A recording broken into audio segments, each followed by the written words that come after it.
pemilu sebagai sebuah agenda politik yang periodik begitu, yang dia hakikatnya keniscayaan dari proses demokratisasi itu sendiri, memang tidak terhindarkan melahirkan banyak polarisasi yang berpotensi mengancam keutuhan bangsa.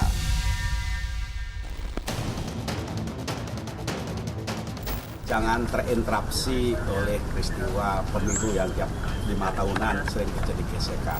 Tapi sepanjang proses pemilu itu bisa jujur, adil, aman, transparan, itu tidak akan terjadi. Nah, sekarang persoalannya bagaimana kita ikut mengawal.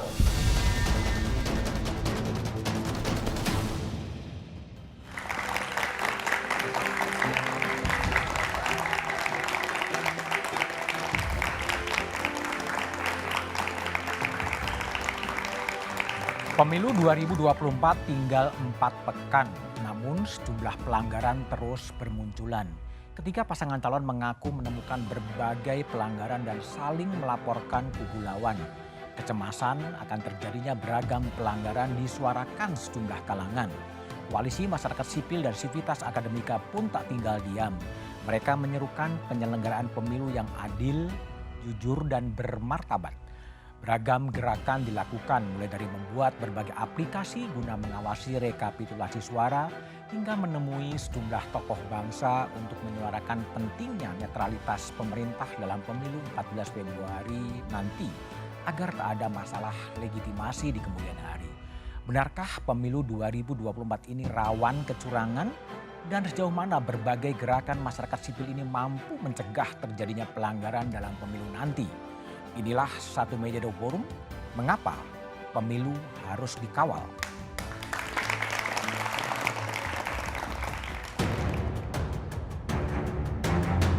Persoalannya bagaimana kita ikut mengawal, menjaga, karena ini kepentingan kita bersama.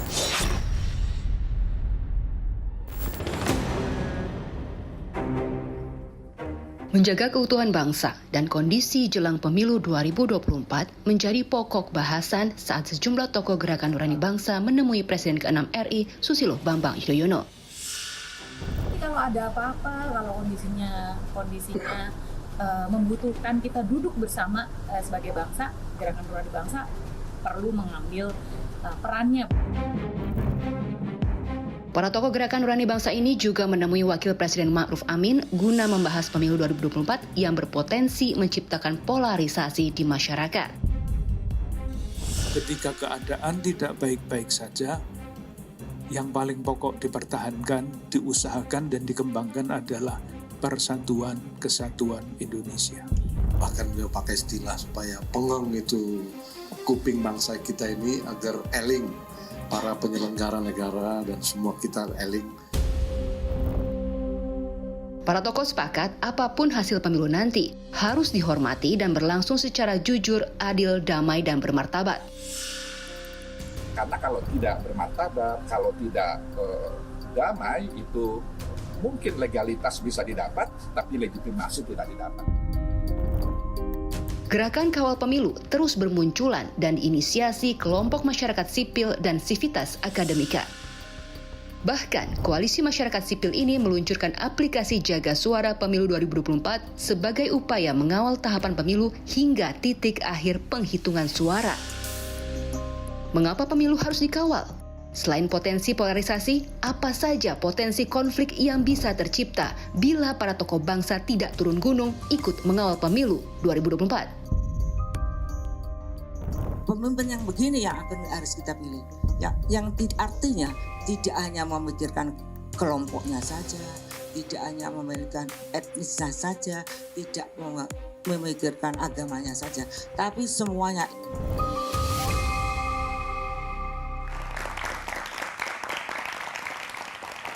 Mengapa pemilu perlu dikawal? Itulah tema Satu Meja The Forum malam ini. Telah hadir di studio dari ujung sebelah kanan ada Mas Sudirman Said dari Timnas Anies Muhaimin. Malam. Selamat malam. Kemudian ada Mas Andi Wijayanto, Deputi Politik TPN Ganjar Mahfud. Malam, Mas Andi. Di sebelah kiri saya ada Mbak Alisa Wahid, tokoh Gerakan Nurani Bangsa. Malam, Mbak Alisa. Dan Mbak Titi Anggraini, anggota Dewan Pembina Perludem. Saya juga masih menunggu Juri Ardiantoro, Wakil Ketua TKN Prabowo Gibran yang sebentar lagi akan bergabung. Saya akan mulai diskusi dari Mbak Alisa. Sebetulnya apa ini? Nawaitu Gerakan Nurani Bangsa kemudian bersafari ketemu Pak Wapres, Ma'ruf Amin, kemudian ke Pak SBY menyuarakan apa? Keprihatinan soal jalannya pemilu atau harapan sebetulnya? Ini kan gerakannya para sesepuh sebetulnya, para guru bangsa ya, para orang-orang yang sudah sekian lama mengikuti perjalanan sejarah Indonesia. Dan beliau-beliau ini resah, gelisah dengan situasi atau dinamika yang terjadi. Berbagai ketegangan yang muncul ini. Nah, beliau berkumpul, kemudian memikirkan dan menemukan satu pola pikir begitu. Pola pikirnya begini, ini kok kayaknya pemilu 2024 dianggap sebagai terminal terakhir ya. Terminal terakhir? Ya, jadi semua orang tuh hanya melihat pemilu 2024 yang menang siapa gitu. Tidak melihat ini sebagai bagian dari perjalanan panjang bangsa Indonesia. Nah, karena kita punya cita-cita yang panjang, maka pemilu ini kan hanya transisi kepemimpinan. Karena itu transisi kepemimpinannya itu harus demokratis, harus bermartabat gitu. Kalau tidak, cita-cita yang panjang ini loh yang dipertaruhkan. Tadi Mbak Alisa menyebut resah dan gelisah. Betul. Resahnya kenapa dan gelisahnya kenapa? Ya itu karena dinamika ketegangan yang terjadi, saling tuduh-menuduh yang bermunculan, lalu kemudian ada desas-desus kalau istilah para tokoh bangsa ini ya, desas-desus tentang pelanggaran di sana-sini, munculnya indikasi A, B, C, D ini gitu. Itu yang membuat beliau-beliau merasa bahwa wah ini kok jadi tegang sekali dan all or nothing begini ya begitu. Gitu. Dan persoalan etika dan moralitas itu kemudian seperti terpinggirkan hanya demi kepentingan memenangkan kekuasaan ini begitu. Setelah ketemu Pak Wapres Ma'ruf Amin, kemudian ke Presiden SBY, kemudian akan ketemu dengan Presiden Jokowi juga? Oh iya, itu sudah dijadwalkan. Kapan akan bertemu? Kelihatannya di awal Februari ya. Februari. Ya, jadi para sesepuh ini menemui, kenapa yang ditemui kok pertama wakil presiden, nanti di ujung ketemu presiden, begitu. Tapi ketemu juga dengan para sesepuh bangsa yang dalam hal ini tentu saja adalah para presiden, mantan presiden, para mantan wakil presiden, lalu juga bertemu dengan penyelenggara negara yang terkait langsung dengan pemilu. Begitu, KPU, Bawaslu, kemudian Kapolri dan Panglima TNI itu kita ingin bertemu. Bahkan kita ingin bertemu dengan MK karena nanti sengketa pemilu itu akan diproses di Mahkamah Konstitusi. Itu dengan lagu yang sama, ketemu dengan Kapolri, ketemu dengan Panglima TNI, ketemu dengan MK, menyuarakan kegelisahan dan keresahan itu. Betul. Dan meminta mereka menjalankan amanah sebagai penyelenggara negara untuk menjalankan proses transisi kepemimpinan ini dengan adil dan demokratis. Itu yang diharapkan. Itu ada asumsi bahwa sekarang ada tidak adil dan kurang demokratis? Indikasi-indikasi yang muncul, desas-desus yang muncul itu kan banyak sekali. Saling menuduh itu banyak sekali gitu. Bahkan persoalan, jadi begini, lebih dari sekedar pelanggarannya itu sendiri adalah resolusinya gitu. Maksudnya penyelesaiannya itu gimana dari setiap kasus ini. Kalau setiap kasus ini diselesaikan dengan jelas, jadi ada pengaduan, ada indikasi, lalu jawabannya jelas, maka kepercayaan publik kan tinggi. Tapi kalau ada abu-abu, ada ini, ada itu, ini kepercayaan publik kan akan berkurang. Nah, kalau kepercayaan publik berkurang, makanya tadi Pak Lukman Hakim Saifuddin menyebutkan bisa menang secara legal, tapi harus menang mendapatkan legitimasi juga. Itu yang harus dipastikan. Oke, baik Mbak Lisa. Oke, Juri Ardiantoro juga sudah datang. Silakan Mas Juri dari Wakil Ketua TKN Prabowo Gibran. Silakan Mas Juri Ardiantoro. Oke, baik, saya akan sambil Mas Juri menunggu. Mas Dirman, tadi ada suara kegelisahan dan keresahan yang disampaikan oleh Muazzin ya, Muazzin Bangsa lah atau Gerakan Nurani Bangsa. Anda juga merasakan ada perasaan yang sama atau gimana? Ya, pertama katanya ada yang mengatakan kalau suasana begitu gelap, itu adalah sebentar lagi akan ada keterangan jalan gitu. Dan mungkin kehadiran para tokoh tadi, para guru bangsa, para orang tua yang selama ini barangkali berjarak, kemudian sekarang masuk ke arena, itu bagian dari itu. Ada kegelisahan yang luar biasa yang dialami. Dan sebenarnya bagi kami sih gampang, karena susahnya kita ini kan bertiga kan sebagai pihak yang sedang berkompetisi. Tetapi yang paling mendasar menurut saya adalah ketika yang seharusnya jadi wasit jadi pemain. Yang seharusnya jadi wasit jadi pemain? Jadi kalau pemimpin paling tinggi sudah memaksakan kehendaknya sampai merubah undang-undang. Untuk kepentingan keluarganya. Itu yang lain hanya ikutan saja tuh. Jadi kalau ada hal-hal yang teknis, ada baliho dicopot, ada videotron dilarang, itu sebetulnya hanya implementasi dari sikap keseluruhan yang dikehendaki. Dan itu saya kira bagian dari kegelisahan itu yang kami memang tidak bisa terlalu vokal mengatakan itu karena pasti kan tidak lepas dari subjektivitas. Tapi alhamdulillah muncul tokoh independen yang menyuarakan hal-hal seperti ini. Dan itu akan menjadi satu warna tersendiri bahwa demokrasi kita mudah-mudahan bisa dijaga oleh para tokoh, oleh para orang tua, para sesepuh yang selama ini memang betul-betul dianggap kredibel. Dan kami bisa berjalan dengan lebih nyaman. Gitu. Oke, baik. Mas Andi, tadi kalau sebelum ke Mas Juri ya, karena beliau sedikit terlambat. Apakah juga kemudian 03 juga merasakan di lapangan merasakan kegelisahan yang sama juga terhadap pemilu yang bermartabat dan pemilu yang demokratis? Ya di kami di 03 Mas Ganjar ya kegelisahannya ya dimulai di putusan Mahkamah Konstitusi. Ya, saat itu kegelisahannya sudah diawali ketika aturan diubah yang memungkinkan Mas Gibran dinominasikan sebagai calon wakil presiden. Lalu setelah itu putusan-putusan di KPU menjungkir balikan timeline. Ya, mana yang harusnya keluar dulu sebelum ada pengesahan dan seterusnya yang sekarang kemudian keluar hasil sidangnya. Lalu kegelisahan itu makin nampak ketika konsekuensi dari Mas Gibran menjadi cawapres adalah kami harus memperhatikan satu terminologi khusus nih, nepotisme. Nepotisme. Nepotisme yang karena ada pamannya Mas Gibran ketua MK, ada bapaknya Mas Gibran sebagai presiden yang memutuskan berpindah, berbeda dengan partainya tanpa alasan ideologis. Nah, disitulah kegelisahan itu mulai muncul. Tapi kalau saya boleh ke belakang, saya dilantik sebagai Gubernur Lemhanas Februari 2022. Pada saat saya dilantik, Pak Jokowi mengajak saya bicara sekitar 1 jam, 4 mata. Sebelum dilantik? Setelah dilantik. Setelah dilantik. Lalu di situ Pak Jokowi meminta agar saya sebagai Gubernur Lemhanas mengkaji 5 hal. Nah, yang nomor 1 yang ingin dikaji oleh Pak Jokowi adalah konsolidasi demokrasi.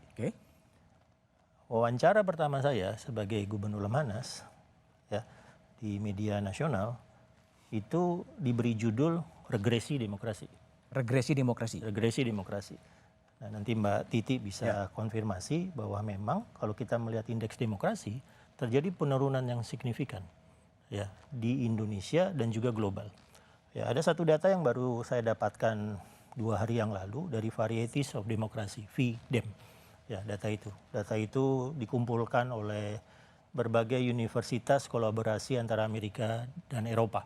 Ya, ada Amerika, ada Texas, ada Spanyol, ada Swedia dan seterusnya. Jadi kolaborasi banyak universitas dari 2 benua. Nah, data VDEM itu ketika saya lihat indeks demokrasi Indonesia hasilnya sangat mengejutkan. Saya tidak menduga seburuk itu regresinya. Bahwa skor demokrasi Indonesia dilihat dari 4 indikator utamanya itu di masa 2014 sampai sekarang lebih buruk di seluruh presiden reformasi. Dari Seluruh masa presiden reformasi. Gus Dur, Ibu Mega, dan SBY. Saya sendiri terkejut, saya tidak menduga bahwa regresi demokrasinya seturun itu. Saya orang yang percaya bahwa Indonesia membutuhkan demokrasi untuk melompat menjadi negara maju. Indonesia membutuhkan 7 kali pemilu demokratik berturut-turut untuk mematangkan demokrasinya. Itu kajian LIPI di awal 2000. Karena pengaruh pemilu yang terakhir ini ya? Ya, tapi ternyata demokrasi kita dengan pemilu 2014 yang benar-benar pemilu yang keras, saat itu menjadi pemilu medsos yang pertama, pemilu hoax yang pertama, pemilu post-truth yang pertama, indeks demokrasi turun. 2019 terulang. Ada Pilgub 2017 yang membuatnya terulang. Nah sekarang di 2024 kita sebetulnya melaksanakan pemilu yang bisa menjadi salah satu terobosan demokratik kita untuk memulihkan konsolidasi demokrasi kita. Ya, tapi dengan yang tadi ditanyakan, yang tadi disampaikan Pak Sudirman Said, agak ada kekhawatiran bahwa regresinya akan berlanjut. Ya, kalau 03 dan 01 yang berbicara tentang kecurangan-kecurangan yang ada, dianggap kami subjektif. Dianggap kami menyuarakan apa yang menjadi kepentingan 01 dan 03. Karena itu kami senang ada Mbak Alisa Wahid, ada Ibu Sinta, yang kemudian dengan masyarakat sipil yang membawa suara ini sehingga kami 01, 03 bisa melihat, bisa bergandengan untuk memastikan konsolidasi demokrasi berjalan. Baik. Mas Juri, tadi mungkin Anda juga mendengar ya ada kegelisahan dari Gerakan Nurani Bangsa soal pelaksanaan tahap-tahap awal dari pemilu. Kalau dari 02, melihatnya apakah menangkap juga ada kegelisahan-kegelisahan yang ada terjadi pada para sesepuh bangsa itu? Ya, kalau kita lihat sejarah juga atau perjalanan pemilu kita, kan selalu muncul juga banyak kekhawatiran dari banyak pihak. Kita tahu pemilu itu kan kontestasi, arena kontestasi yang orang banyak mengkhawatirkan terjadinya perpecahan, terjadinya fragmentasi sosial di tengah-tengah masyarakat, akibat dari beda pilihan dan sebagainya. Makanya kegelisahan-kegelisahan banyak orang terkait dengan ini menurut kami ya wajar saja. Wajar. Tapi Anda merasakan kegelisahan yang sama soal potensi apa tadi sejak putusan MK, lalu kemudian soal apa indikasi kecurangan-kecurangan dan lain sebagainya? Karena kepentingan untuk membuat pemilu ini berjalan baik, jujur, adil, damai, aman, ini sebenarnya kepentingan semua pihak. Semua calon pasti punya kepentingan yang sama. Sehingga saya kira soal khawatiran adanya kecurangan, gangguan pemilu, itu kan 02, 01, 03 mestinya sama. Nah karena kita ingin juga hasil pemilu atau proses pemilu dan hasil pemilu itu juga punya legitimasi yang kuat. Karena pemimpin yang terpilih dalam pemilu ini juga harus punya legitimasi yang kuat. Jadi ya mari kita jaga proses ini menjadi proses yang damai, proses yang aman, proses yang benar, proses yang fair, dan itu bukan hanya kepentingan calon kan, kepentingan semua, pemerintah. Artinya kalau dalam perspektif 02 sampai sekarang semuanya on the right track dan semuanya oke, nggak ada tidak ada sesuatu yang menyimpang dari idealisme dari sebuah pemilu. Justru harus kita buktikan dari seluruh proses atau seluruh dugaan kecurangan ya. Kira-kira kecurangannya apa, siapa yang melakukan, bagaimana proses hukumnya. Kalau misalnya kita memang melihat ada kecurangan. Karena jangan sampai kecurangan-kecurangan yang terjadi atau dugaan kecurangan yang terjadi itu, tadi Mas Andi juga sampaikan, subjektif kalau yang bilang 01 atau 03, apakah pertanyaannya kecurangan dilakukan oleh 02? Kan kita harus buktikan juga. Gitu. Siapa yang melakukan kecurangan? Supaya tidak terjadi persepsi bahwa kecurangan dilakukan oleh 02. Kita juga pengen tahu kan, Oke, jadi lebih kepada bagaimana laporan-laporan kecurangan itu ditindaklanjuti lah secara legal formal. Tapi mungkin jadi pertanyaan adalah ini ada apa ya, muasin tokoh-tokoh bangsa itu juga kemudian turun gunung untuk mengawal pemilu ini. Jawabannya setelah jeda berikut ini.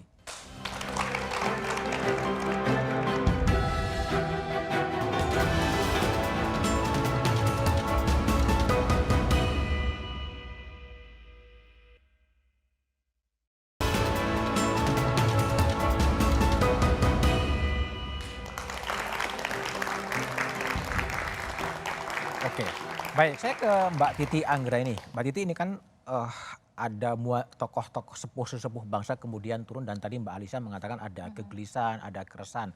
Perludem yang udah lama berpengalaman untuk memantau pemilu gitu dibandingkan pemilu sebelumnya juga sekarang memang ada kegelisahan yang sama juga Anda lihat. Iya, saya pernah mengatakan bahwa 2024 itu pemilu yang bisa dikatakan dari 99 sampai 2024 pemilu yang paling kritis ya. Paling kritis? Paling kritis. Kenapa? Karena kenapa? Kalau dulu persoalan itu agak sektoral, misalnya penyelenggaranya yang kurang kompeten. Tapi sekarang tuh dari semua lini kita punya masalah, dari sisi aturan, dari sisi penyelenggara, dari sisi proses. Lalu kontroversi kecurangan yang penyelesaiannya itu tidak bulat begitu. Selalu menimbulkan pertanyaan, kenapa begitu?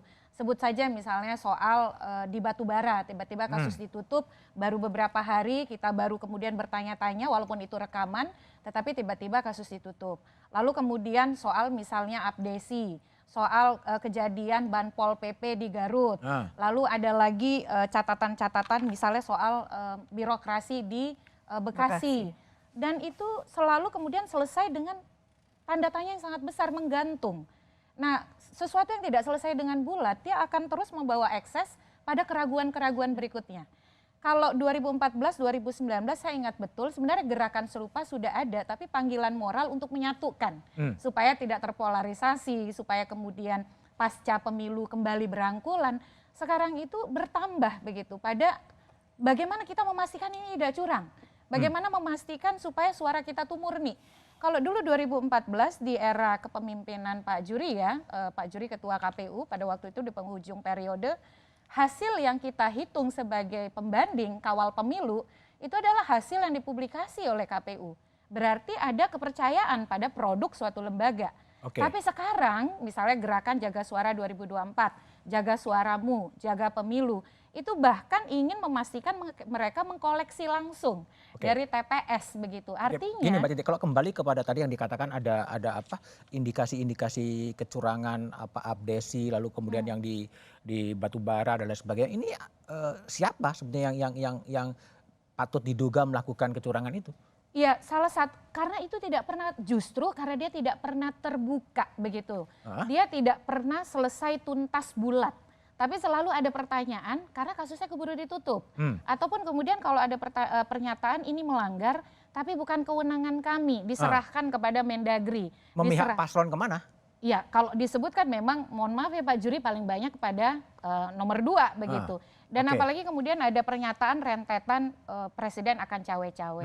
Tiba-tiba tanpa ada pernyataan mendukung salah satu calon, makan hanya bersama presiden, salah satu presiden. Memanggil partai politik pendukung atau makan bersama partai politik pendukung salah satu calon. Padahal komitmennya kan katanya mau netral gitu. Jadi ini pasti tidak terhindarkan, akan dihubungkan satu sama lain. Baik Mas Juri, jadi kalau analisa dari Mbak Titi tadi bahwa kejadian-kejadian di bawah itu lebih banyak menguntungkan paslon 02? Ya pertama sebetulnya saya nggak punya kompetensi untuk menilai institusi atau entitas lain ya di luar yang kami kelola, yakni paslon dan tim kampanye. Tapi memang akhir-akhir ini banyak sekali narasi yang berkembang seolah-olah atau lebih banyak tuduhan kecurangan itu dilakukan oleh 02. Nah, ini yang sejak awal tadi saya sampaikan supaya ini dikelirkan oleh para penyelenggara pemilu, oleh para penegak hukum. Sebetulnya seperti apa prosesnya? Kami di tim 02 selalu ketat menyampaikan kepada paslon ya Pak Prabowo, Mas Gibran, ini loh aturan-aturan pemilu, aturan-aturan kampanye dan beliau-beliau sangat memperhatikan betul supaya tidak terlibat di dalam dugaan kecurangan. Memang misalnya ada beberapa kasus yang pada akhirnya 02 merasa tertuduh. Misalnya sekarang kasus yang ada di Ambon. Atau di Maluku. Bawaslu memproses dugaan pelanggaran Mas Gibran ketika bertemu dengan para ketua adat, para raja-raja. Nah, Mas Gibran sendiri kan nggak ngerti bahwa di antara para raja dan kepala suku itu ada yang merangkap kepala desa. Dan kepala desa itu kan menurut undang-undang memang dilarang dilibatkan dalam kampanye. Ini kan sesuatu yang sebenarnya dari sisi calon ini nggak ada problem, nggak masalah. Karena nggak paham bahwa yang datang itu adalah juga merangkap kepala desa. Nggak paham? Nggak tahu. Raja. Karena taunya adalah raja kepala suku. Ternyata di sana kan memang mungkin ada kepala suku, adat, atau raja yang juga mungkin kepala desa. Nah, lalu siapa ini yang salah dalam proses ini? Gitu. Tapi kalau tadi kan Mbak Titi mengatakan diproses tapi kemudian nggak ada apa ditutup.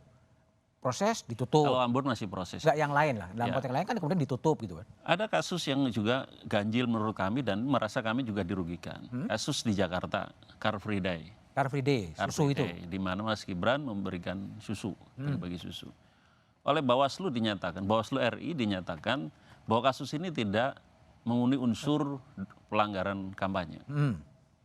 Nah, tiba-tiba Bawaslu Jakarta Pusat memproses ulang dengan mengatakan ada temuan baru atau bukti baru. Anehnya, bukti baru yang dipakai oleh Bawaslu Jakarta Pusat adalah bahwa paslon diduga melakukan pelanggaran aturan lain. Yang dimaksud aturan lain adalah Pergub. Kalau nggak salah, Pergub yang melarang kegiatan politik di area Car Free Day. Pertanyaan kami waktu itu, ini Bawaslu itu bekerja berdasarkan undang-undang pemilu atau berdasarkan Pergub, kan aneh. Mestinya ketika ada dugaan pelanggaran peraturan lain, Bawaslu itu cukup mengkaji, hasil kajiannya disampaikan kepada gubernur sebagai pemegang otoritas untuk menegakkan Pergub. Tapi ini kan diproses dan kemudian dipublikasi bahwa Mas Gibran melakukan pelanggaran aturan lain. Loh, Bawaslu nggak boleh dong memvonis seseorang berdasarkan aturan di luar undang-undang pemilu atau peraturan KPU. Baik. Mas Dirman, ini narasi yang kami terima menjadi negatif. Oke, Mas Dirman, ini kan ada tadi Mbak Titi mengatakan ya dilaporin ke Bawaslu tapi nggak ada penjelasan, tiba-tiba ditutup, ada yang diteruskan juga. Gimana Anda lihat ini permasalahannya di mana sebetulnya? Menurut saya yang dilukai itu, yang luka itu adalah public trust. Public trust terhadap publik terhadap proses ini. Karena apa? Kalau kita urut ke belakang, hulunya adalah ketika seorang pemimpin negara yang seharusnya menjaga semuanya, menggunakan kewenangannya untuk mendorong keluarganya. Itu hulu dari kerusakan publik. Tapi kan pernyataannya kan minta untuk netral semuanya kan. Nah, sesudah itu kan verbalnya mengatakan netral. Tapi non verbalnya tidak kan. Jadi di sini muncul satu gap antara yang dikatakan dengan yang dilakukan. Non verbal tidak di mana tidaknya? Yang kita saksikan selama ini, misalnya kepala desa dikumpulkan begitu ya. Kemudian ada tuh satu pembahasan presiden rasa tim sukses gitu. Ini kan menjadi bola yang terus menggelinding dan akhirnya muncul satu tindakan atau satu inisiatif dari para tokoh untuk mengatakan. Saya kebetulan beberapa hari ini menyaksikan atau mereview seluruh berita-berita media internasional terhadap keadaan kita sekarang. Dan semuanya menulis dengan sangat buruk. Times, Asia Times, Guardian, kemudian New York Times, semuanya menulis dengan buruk keadaan kita. Dan saya merasa prihatin karena seolah-olah demokrasi kita yang kita bangun dengan susah payah sejak 98 itu, kok di ujung atau bukan di ujung lah, di periode ini seperti dirusak begitu rupa. Oleh satu tindakan, dan semuanya mengatakan nepotisme sebagai satu persoalan besar, kemudian melanggar undang-undang sebagai satu persoalan besar, dan melanggar etika itu satu persoalan besar. Yang itu saya katakan tadi, itulah ujung atau hulu dari hilangnya public trust atas proses ini semua. Dan nanti menurut saya yang dikhawatirkan bahwa betul barangkali ada kemenangan secara politik, tapi legitimasi akan menjadi pertanyaan besar. Karena itu memang saya kira kita berterima kasih pada civil society yang ingin mengembalikan ini pada track. Sehingga kerusakan trust ini tidak akan berlanjut, mudah-mudahan itu yang kita harapkan. Baik, Mas Andi. Jadi kalau Mas Andi lihat, apa sih yang menjadi kekhawatiran paling besar Anda terhadap jalannya pemilu yang tinggal 30 hari lagi atau kurang? Tapi jawabannya setelah jeda berikut ini.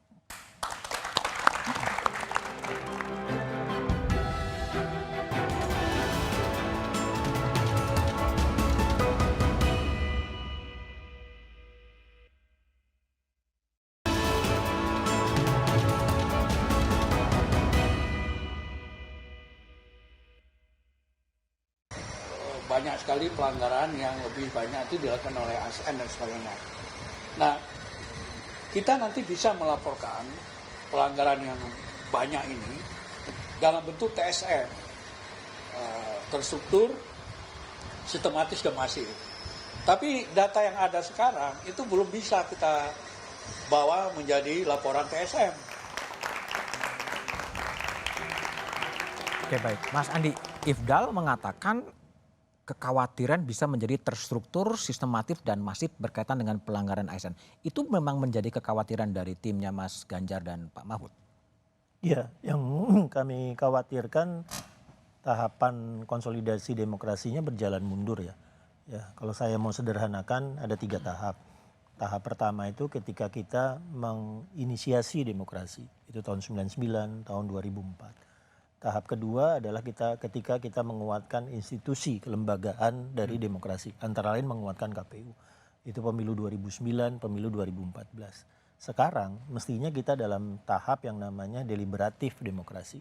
Ketika yang kita bicarakan adalah 21 program unggulannya Mas Ganjar. Makan gratisnya 02, perubahan yang diusung oleh 01. Mestinya kita berdebat itu. Tapi ya kita sudah di sini berapa menit, begitu ya, berapa puluh menit. Yang kita perdebatkan itu tahap kedua tentang kelembagaan dari penyelenggara demokrasi ini. Jadi kami ya merancang strategi pemilu. Kami merancang strategi pemilu, kami mengandalkan kandidat kami mengandalkan program kami mengandalkan partai kami mengandalkan relawan kami, ada yang main darat, ada yang main virtual. Kami mengandalkan itu. Itu strategi pemilu. Lalu tiba-tiba yang kami lihat adalah ada yang menggunakan strategi non-pemilu. Apa itu? Strategi non-pemilu adalah tiba-tiba ada yang mestinya tidak bergerak untuk pemenangan bergerak. Siapa itu? Tadi yang disebut oleh Mas Ifdal. Okay. Ada ASN, ada oknum Polri, ada oknum TNI, kita melihat baliho Dandim bersama dengan pasangan misalnya. Itu strategi non-pemilu. Ya, strategi non-pemilu yang hanya dikenal ketika Orde Baru memiliki Golkar yang di dalamnya ada birokrasi dan ABRI. Ya, tapi itu yang kita tabrak dulu. Ketika Golkar memenangkan pemilu berturut-turut 71, 78 sampai tahun 97 karena di dalamnya ada birokrasi dan ABRI, 97, 98 menabrak itu. Okay. Birokrasi, ABRI, TNI, Polri harus netral. Tidak boleh berpolitik praktis. Itu mandat reformasi. Itu yang menjadi andalan kita untuk melakukan konsolidasi demokrasi. Tiba-tiba di 2024 pada saat kita tinggal sedikit lagi mendapatkan demokrasi yang matang, pola Orde Baru muncul kembali. Nah itu yang nanti sangat berbahaya untuk tahapan demokrasi kita selanjutnya. Oke, baik. Sebelum kita lanjutkan dialog, kita coba lihat terlebih dahulu video berikut ini. Pembukaan posko pengaduan pelanggaran pemilu yang berkantor di kantor Kemenkopolhukam. Kami melihat ini berpotensi adanya penyalahgunaan kewenangan atau abuse of power yang dapat menimbulkan konflik kepentingan dalam jabatan sebagai Kemenkopolhukam dalam kepentingan sebagai cawapres. Oke, baik. Mas Juri, ini juga dari pihak Anda ya, dari 02 kemudian juga mengkritik ya adanya pengaduan dari dibukanya posko pengaduan pemilu di Menkopolhukam. Ya. Jadi gini ya, kalau tadi di tayangan tadi Mas Ifdal Kasim dari 03 mengatakan ada indikasi ASN, pelanggaran TSM. Okay. Dari 02 juga tadi mengatakan yang sama. Nah soal TSM ini justru kami khawatir jangan sampai kami juga terjebak dalam situasi divonis misalnya TSM. Jadi tim kampanye kami ingatkan betul jangan sampai melakukan pelanggaran. Jangan sampai melakukan pelanggaran. Karena pelanggaran itu nanti bisa dikonstruksi menjadi dugaan TSM. Maka begini, ketika ada dugaan TSM, maka bukan hanya dari kami yang berhati-hati untuk tidak melakukan tindakan pelanggaran, tapi jangan sampai ada situasi, ada template yang sengaja dibuat untuk kami masuk dan terjebak ke sana gitu loh. Kan bisa. Tapi ada pihak-pihak lain yang memang sengaja menjerumuskan atau mengarahkan atau menggiring fenomena dugaan pelanggaran ini menjadi pelanggaran yang diarahkan ke 02.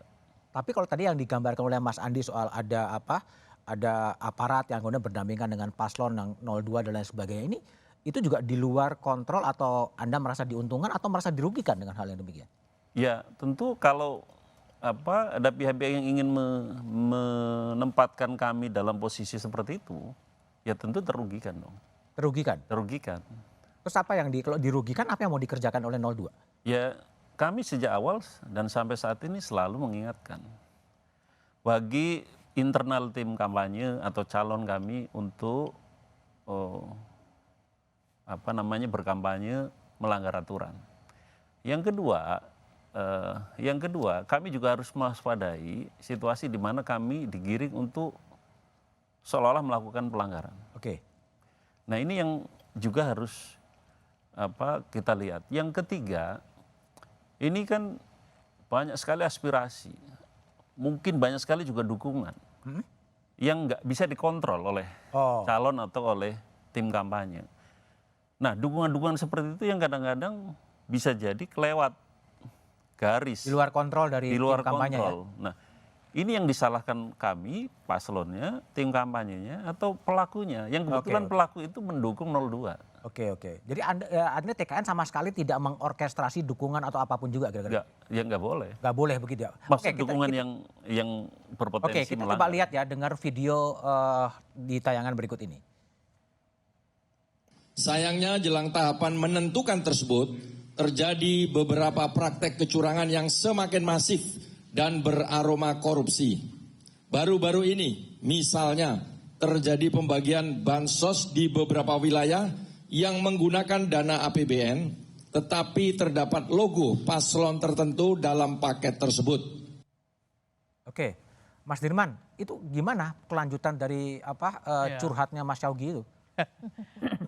Jadi kalau pakai definisi sederhana itu korupsi adalah menggunakan kewenangan publik untuk kepentingan pribadi atau kelompok gitu. Dan dana bansos itu kan dana publik yang digunakan kewenangan publik. Tapi kalau kemudian distempel menjadi barangnya calon tertentu, itu artinya tertentu tuh mana sih? Pelanggaran itu bisa dilihat, tapi di sini kita tidak perlu sebutkan. Itu artinya menggunakan kewenangan publik untuk kepentingan satu grup, satu kelompok. Dan itu berpotensi bisa dikategorikan sebagai korupsi. Itu yang kita coba ingatkan. Salah satu yang coba kita ingatkan. Korupsi politik?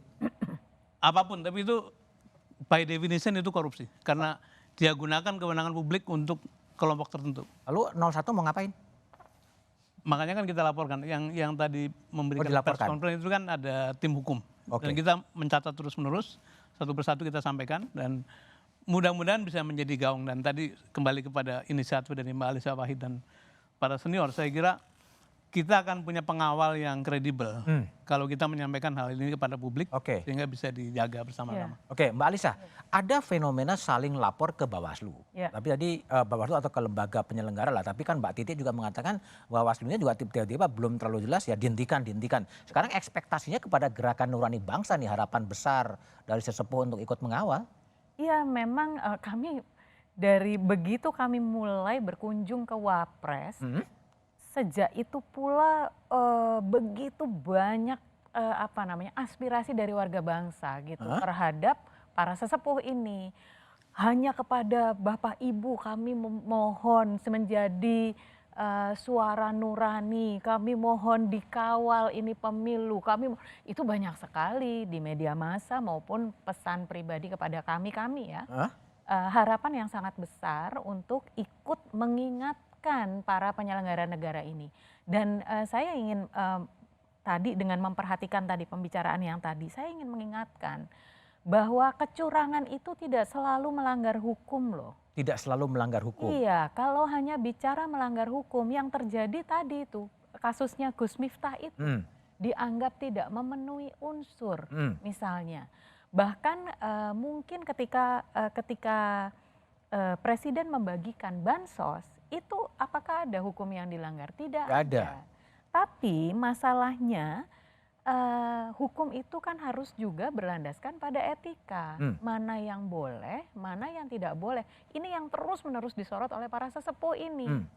Jangan hanya bicara hukum positif, tetapi apakah etis. Misalnya menteri yang sedang menjabat, kemudian secara terbuka menyatakan bahwa ini diberikan oleh presiden. Jadi ini nanti terus dilanjutkan dengan putra presiden. Ya, itu sudah masalah tidak etis. Dan bagi para sesepuh ini sudah bentuk curang kalau begini gitu. Karena ini tadi bansos itu kan bukan dari dana pribadi. Ini nih dana APBN. Kalau dana APBN berarti dari pajak rakyat. Berarti kan bansos itu sebetulnya dari uang kita ini. Tadi Mbak Alisa ngomong soal etika dan moral. Anda yakin bahwa etika dan moral masih akan diperhatikan dalam suasana yang seperti sekarang? Nah justru itu yang harus diingatkan. Harusnya tetap dong Mas. Harusnya kalau di dalam, tadi kan penggunaan istilah-istilah keislamannya tuh banyak tuh ya. Nawaitu terus tadi. Nah kalau di dalam Islam misalnya ada fikih, ada usul fikih. Legal maxim, ada landasan hukum yang itu juga harus tercapai gitu. Jadi kalau etikanya dilanggar, dikesampingkan, kalau istilah orang Jawa Timur, blaen rek.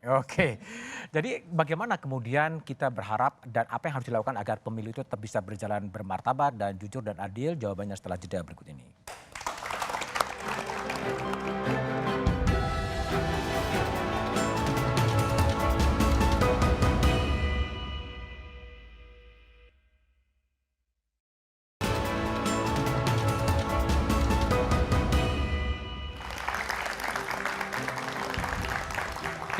Mas Dirman, apa yang akan dilakukan oleh paslon nomor 1 agar pemilu dan hasilnya itu bisa tetap legitimate? Apa yang mau dikerjakan? Harapan Anda apa?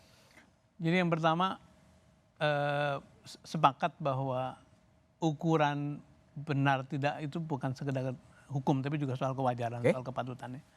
Nah kami di 01 tentu melakukan persiapan berlapis-lapis.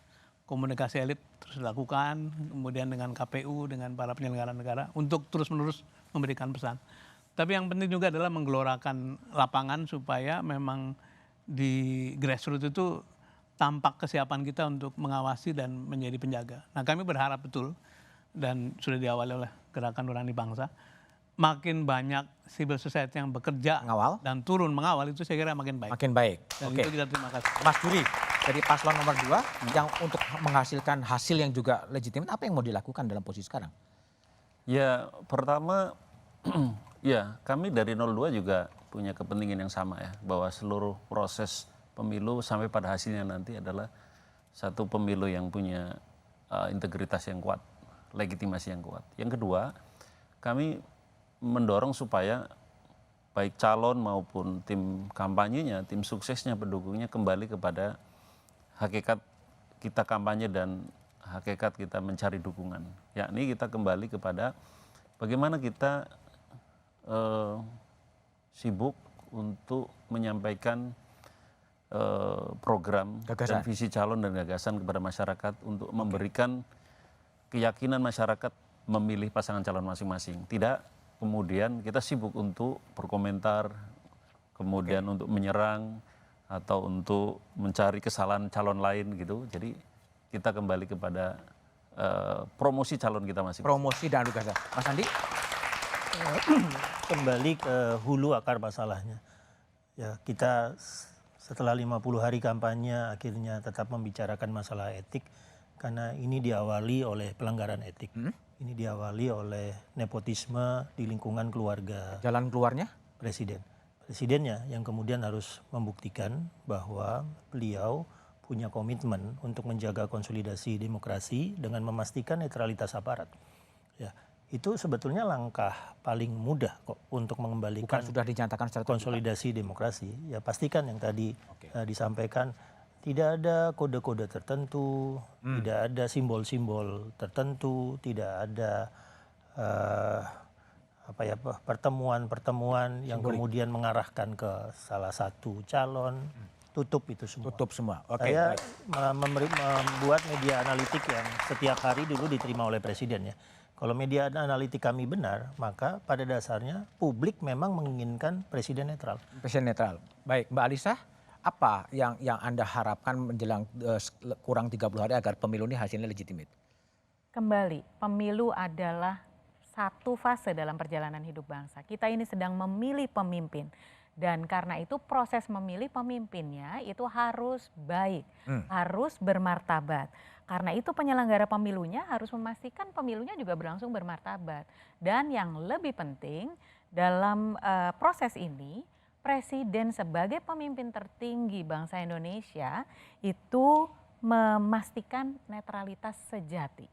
Harus gimana? Bukan hanya menyatakan tapi memastikan penyelenggara negara secara umum itu berlaku netral sehingga kompetisi akan berlangsung dengan baik, karena pemilu damai itu tidak bisa tanpa keadilan. Saya akhiri dengan kalimat Gus Dur, perdamaian tanpa keadilan hanyalah ilusi. Pemilu damai tanpa pemilu jujur adil hanyalah ilusi. Oke, agar tidak jadi ilusi, Titi, apa yang harus pastikan harus dikerjakan oleh siapapun? Iya, peserta pemilu, penyelenggara pemilu, pengadilan, aparat, birokrasi bisa tergelincir. Nah, oleh karena itu suara masyarakat sipil harus terus digaungkan dan terkonsolidasi. Kita bukan hanya harus bersuara saat ini, Mas Budiman, tapi juga ambil peran. Kalau memang ada persoalan hukum yang bengkok, aktivisme hukum harus dilakukan. Menggunakan ruang-ruang yang diberikan negara untuk meluruskan aturan hukum yang memang dibelokkan tadi. Dan termasuk juga gerakan sosial yang sudah diinisiasi oleh banyak kelompok. Ada pilihan yang terbuka untuk kita ambil peran sebagai publik. Jaga Suara 2024, jaga suaramu, jaga pemilu. Peta kecurangan pemilu untuk melaporkan, lalu juga komunitas pemilu bersih. Bergabunglah bersama komunitas-komunitas itu supaya kita kuat. Menjaga pemilu bermartabat. Oke, baik Mbak Titi, Mbak Alisa, Mas Andi, Yuri, dan Mas Dirman. Pemilu 2024 harus tetap diupayakan menjadi pemilu yang bermartabat dan minimal dalam pelanggaran dan kecurangan. Kepala pemerintahan dan kepala negara beserta aparatur di bawahnya, termasuk pasangan calon, sama-sama punya tanggung jawab untuk memastikan jalannya pemilu berkualitas. Suara-suara jernih tokoh-tokoh bangsa harus menjadi perhatian. Demikian Satu Meja The Forum malam ini. Tetap saksikan Kompas TV untuk mengupdate informasi seputar pemilu hanya di Kompas TV, independen, terpercaya. Sampai jumpa pekan depan. Selamat malam dan terima kasih.